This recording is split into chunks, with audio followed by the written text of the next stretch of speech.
Hello. Hello.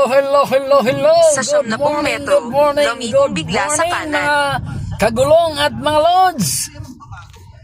So ngayon, umpisa na naman tayo sa ating pakikibaka sa hanap buhay. Ayan Nakaalis lang natin sa Lungga. May na tayo, may pupuntahan na first job. Magpatuloy ng 1 kilometro sa Kabatuhan Road. Update naman sa ating panahon mga kagulong, mga lods. Medyo makulimlim konti. Og sa Bisaya pa, dagom-dagom wag gamay baybag, dagom-dagom. So karon, na tayo first job na atong adtoon mga kagulong, mga lods. Ride safe sa lahat and God bless us all. Thank you.